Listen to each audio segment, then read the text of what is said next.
RS study में आप सभी का स्वागत है। कक्षा 9वीं एनसीईआरटी गणित में हम अध्याय 13 पढ़ रहे हैं, जो कि पृष्ठीय क्षेत्रफल और आयतन से संबंधित है। आज हम प्रश्नावली 13.8 का प्रश्न क्रमांक 7 हल करेंगे। प्रश्न है हमारा, उस गोले का आयतन ज्ञात कीजिए जिसका पृष्ठीय क्षेत्रफल 154 सेंटीमीटर स्क्वायर है। तो प्रश्न है हमारा कि उस गोले का आयतन ज्ञात कीजिए जिसका पृष्ठीय क्षेत्रफल 154 वर्ग सेंटीमीटर है। लेकिन दोस्तों, अगर आपने हमारे चैनल को अभी तक सब्सक्राइब नहीं किया है तो जल्दी से सब्सक्राइब कर लीजिएगा। साथ ही बेल आइकन प्रेस कर ऑल सेलेक्ट कीजिए, वीडियो को लाइक करें, शेयर करें, कमेंट्स करें। तो देखिए इसमें क्या बोला है, गोले का आयतन ज्ञात कीजिए। तो गोले का आयतन निकालने का सूत्र क्या होता है हमारा, 4/3 पाई आर घन। तो यहाँ पे हमको त्रिज्या नहीं दी गई है और दिया क्या गया है पृष्ठीय क्षेत्रफल। तो पृष्ठीय क्षेत्रफल से हम त्रिज्या निकाल सकते हैं। तो पृष्ठीय क्षेत्रफल का फार्मूला क्या होता है, 4 पाई आर स्क्वायर। तो हम जो पृष्ठीय क्षेत्रफल दिया है उसमें ये फार्मूला लगाकर आर का मान निकालेंगे। आर का मान निकालने के बाद में इस फार्मूले से हम गोले का आयतन ज्ञात करेंगे। ठीक है, तो जो प्रश्न में दिया गया है वो सबसे पहले हमको लिखना होता है, तो लिख लेते हैं। दिया है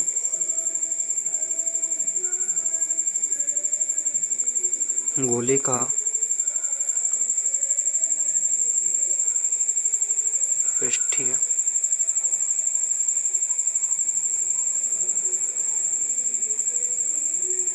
एक 154 सेंटीमीटर स्क्वायर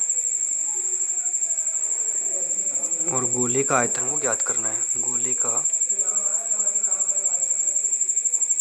आयतन ज्ञात करना है। अब हम यहाँ पे चौकी लगाकर या चुंकी लगाकर लिख सकते हैं, गोले का पृष्ठीय क्षेत्रफल कितना दिया है यहाँ पे, 154 यहाँ पे। और इसका जो फार्मूला है, फार्मूला हम यहाँ पे लगा देंगे। तो जो पृष्ठीय क्षेत्रफल का फार्मूला होता है 4 पाई आर स्क्वायर। ठीक है, तो 154 4 का 4 गुणा पाई का मान हम यहाँ पे रख लेंगे 22/7 और आर तो हमको दिया नहीं इसलिए आर स्क्वायर यहीं पे छोड़ देंगे। अपोजिट में 154 आ जाएगा। 4 को गुणा हम 22 के साथ करेंगे तो 88 जाएगा। 88/7 आर का वर्ग और 154, जो कि हमको यहाँ पे आर का वर्ग निकालना है या आर का मान निकालना है, इसलिए आर के साथ में जो संख्या रहेगी यहाँ पे उसका पक्षांतर इधर हो जाएगा। लेकिन अगर जो संख्या गुणा में है वो भाग में चली जाएगी और भाग की संख्या गुणा में आ जाएगी। तो जो 7 है वो ऊपर चला जाएगा इसके साथ में गुणा में और 88 यहाँ पे नीचे आ जाएगा इस तरह से। ठीक है, और इन दोनों को हम काट लेंगे। तो 11 से कट जाएगा, 11 कम 11, 4 बच गया, हो गया 44। तो 11 चौक 44 और 11 अट्ठे 88। फिर 2 से कट जाएगा, 2 सत्ते 14, 2 चौके 8। तो यहाँ पे कितना बचा, 7 गुणा 7/4 बचा। ठीक है, तो आर स्क्वायर 7 2 बार है तो इसका हम वर्ग लगा लेते हैं और 4 भी 2 का वर्ग होता है तो यहाँ भी वर्ग लगा लेते हैं।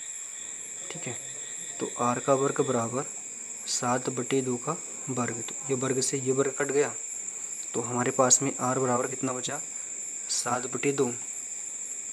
7/2 यहाँ पे हमको बचा हुआ है। हम चाहें तो इसको भाग देकर आगे भी हल कर सकते हैं, लेकिन अभी यही भी इसको छोड़ देंगे।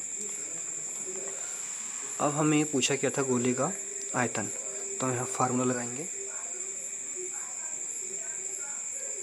गोले का आयतन, गोले का आयतन क्या होता है,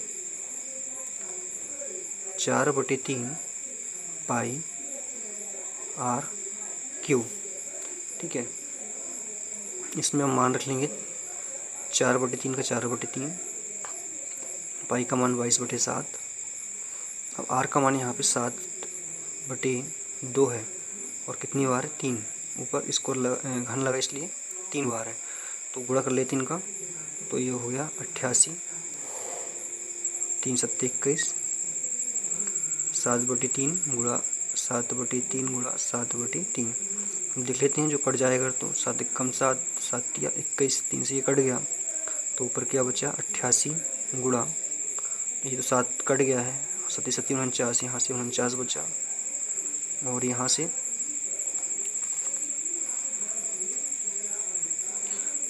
3 तिया 9 गुणा 3 तिया 9, तो यहाँ से नहीं कटेगा कुछ भी, तो इसका हम डायरेक्ट गुणा कर लेते हैं।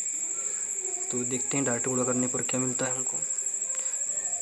ये 9 का 9 से होगा तो 81 आ जाएगा, और 88 का हम गुणा कर लेते हैं 49 में, तो 49 गुणा 88, 8 9 72 का 2, हासिल का 7, 8 चौक 32, 32 में 7 जोड़ने पर हो गया 39। उसी प्रकार का गुणा इसमें करेंगे तो हमको सेम संख्याएँ मिलेगी। जोड़ लेते हैं 2 11 1 10 3 13 का 3, हासिल का 1 4, तो 4312 मिला हमको, 4312 इस तरह से। ठीक है, यहाँ पे थोड़ी सी मिस्टेक ये हो गई है कि यहाँ पे 2 था और हमने यहाँ पे 3 लिख लिया है, तो यहाँ पे 2 आएगा। तो इस 7 से 7 कटे, यहाँ पे 3 बचा है, तो इसको थोड़ा फिर से हल कर लेते हैं। तो यहाँ शेष क्या रह गया था 88 का 88 गुणा, ये तो कट गया था 7 से, ठीक है, यहाँ पे 3 बचा था, तो यहाँ से कितना बचा 49, और नीचे 3 दूनी 6, और यहाँ भी 2 है, यहाँ भी 2, यहाँ भी 2, तो 3 दूनी 6, 6 दूनी 12, और 12 दूनी 24, तो यहाँ पे जाएगा नीचे 24, और ये ऊपर का गुणा करने पर तो सेम ही रहेगा, और ये आ गया 24। ठीक है, तो यहाँ पे सम संख्या, यहाँ भी सम संख्या है, तो कट जाएगा 2 से, 2 एकम 2, और 2 दूनी के 4, तो यहाँ पे 2 आ गया, यहाँ पे हो गया 3, तो 2 एकम 2, 1 बज गया, हो गया 11, 2 पंचे 10, 2 छीं 12, और ये हो गया 12 इस तरह से। अब देख लेते हैं, अगर फिर से कट जाए तो फिर भी सम संख्या, ये भी सम संख्या, फिर 2 से कट जाएगा, तो 2 एकम 2, और 1, और ये 5, 1 शून्य लगाएंगे, तो ये हो गया 15, 2 सत्ते 14, 1 बज गया, यहाँ से 2 अट्ठे 16। ठीक है, तो ये 16 हो गया यहाँ पे, और ये हो गया 6, फिर 2 से कट जाएगा, 2 तिया 2 पंचे 10, और 2 तिया 6, 1 बज गया, 2 9 के 18, और 2 तिया 6। अब यहाँ पे इसका भाग नहीं जाएगा या कटेगा नहीं, तो यहाँ पे इसको हम डायरेक्ट भाग दे देते हैं। तो 3 का भाग हम दे देते हैं 5 3 9 से, तो 3 एकम 3,